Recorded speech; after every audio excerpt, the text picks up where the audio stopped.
Hello students, so today we are gonna read our first chapter of the subject English in your syllabus of class 12 semester 3. The first chapter, which is a story, The Night Train at Deoli. So let us start with this chapter.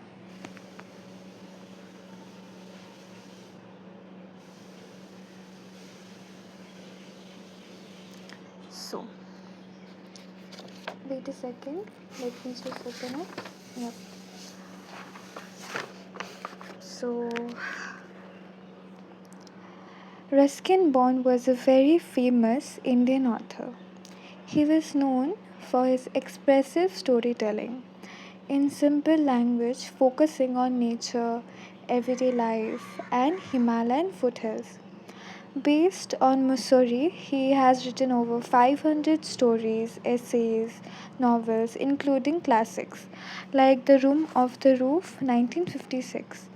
He is highly regarded for his extensive children's literature, receiving the Padma Shri 1999 and Padma Bhushan 2014 for his immense contribution. So, let's start with the story. It is written here in the text. When I was at college, I used to spend my summer vacations in Dehra at my grandmother's place. So, it means मैं जब college में पढ़ता था मैं मेरा summer vacation मेरे दादी के घर जो कि देहरा में था वहाँ टाइम स्पेंड करता था और वहाँ पे रहता था. I would leave the plains early in May and return late in July. मैं मई के शुरू में जाता था और लौटता था जुलाई के एंड में. Deoli was a small station about 30 miles from Dehra. It marked the beginning of the heavy jungles of the Indian Terai. Dehra जाने का जो रास्ता था स्टेशन में उसे 30 माइल रिमेंबर 30 माइल पहले देवली नाम का एक छोटा सा स्टेशन पड़ता था.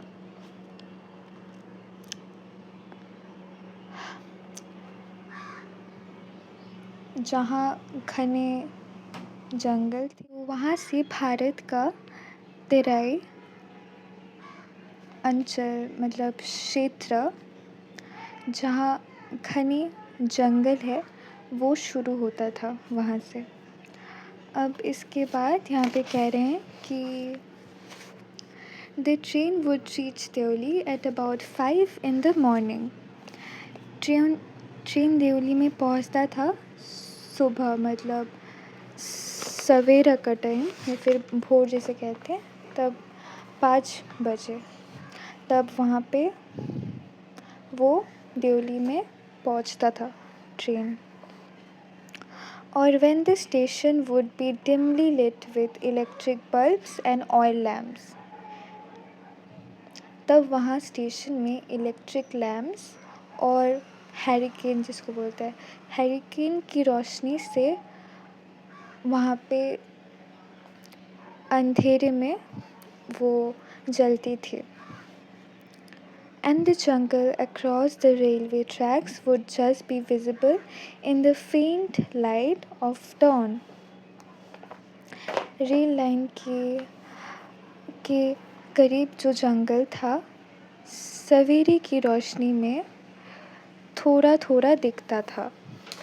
Deoli had only one platform, an office for the station master and a waiting room.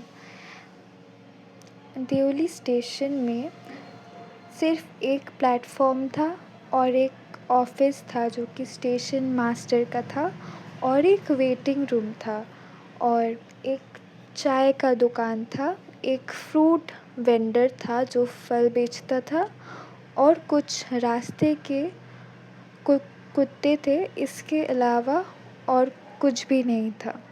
ठीक है. The platform boasted a tea stall. Boasted means वहाँ पे था. A fruit vendor and a few stray dogs, not much else, because the train stopped there for only 10 minutes before rushing on into the forest. इसका मतलब वो वहाँ पे 10 minute के लिए ट्रेन देवली में रुकता था।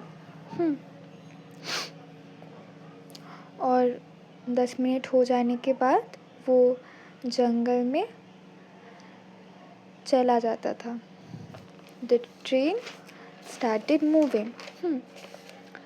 तो why it stopped at Deoli? I don't know. Nothing ever happened there. Nobody got off the train and nobody got in. Train क्यों देवली में रुकता था ये मैं नहीं जानता था। वहाँ पे कोई भी इंसान या व्यक्ति ट्रेन में चढ़ता या उतरता नहीं था। कोई कूली भी नहीं था। फिर भी वो हर रोज़ 10 मिनट वहाँ ट्रेन रुकता था। And then a bell would sound, the guard would blow his whistle, and presently Deoli would be left behind and forgotten. उसके बाद एक बेल बजता था। वो बजने के बाद गार्ड अपना विसल बजा देता था और ट्रेन चलना शुरू कर देता देवली स्टेशन को पीछे छोड़ के। I used to wonder what happened in Deoli behind the station walls. मैं सोचता था कि इस देवली स्टेशन में ऐसा क्या होता था वो स्टेशन वॉल्स के पीछे। I always felt sorry for that lonely little platform and for the place that nobody wanted to visit. असल में मुझे ये स्टेशन देख के बहुत स्नेह ममता होता था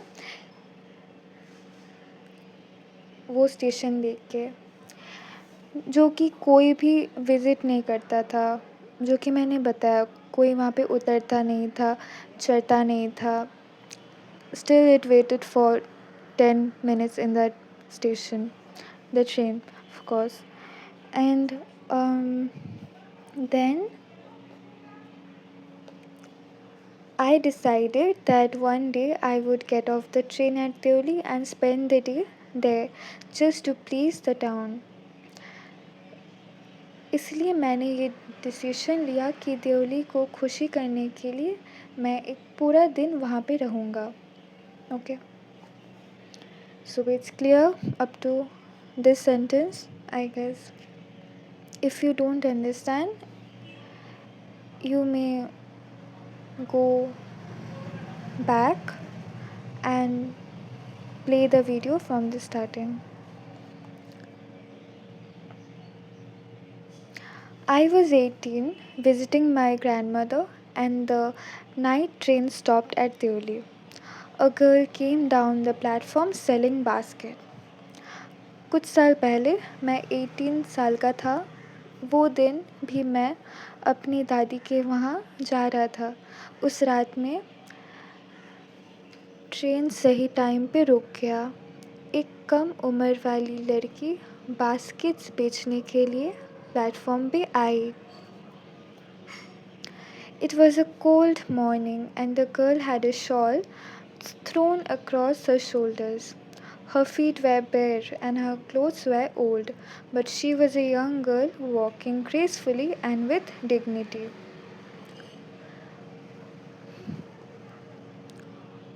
वो जो कपड़ा पहनी थी वो बहुत पुराना था और वो नंगे पैर थी। तब समय था विंटर सीज़न का। लड़की के शरीर पे एक शॉल था जिससे वो अपने आप को ढकी थी। When she came to my window, she stopped.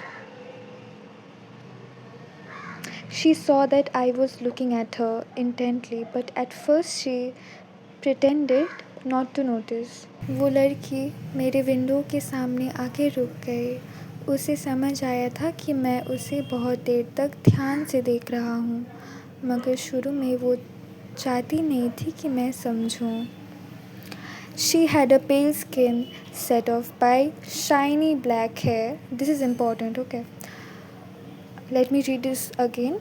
She had a pale skin set off by shiny black hair and dark troubled eyes, and then those eyes searching and eloquent met mine. उसका body colour पेल था। उसकी झिलमिल आँखें, काली आँखें मुझको आकर्षित means attract कर रही थी। ऐसा लगा कि उसकी ये काली आँखें कुछ तो ढूंढ रही है। Then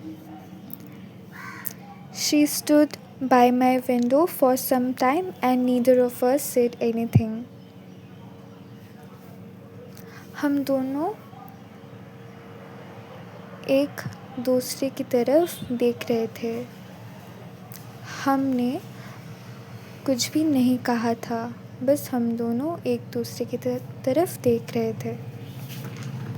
So we will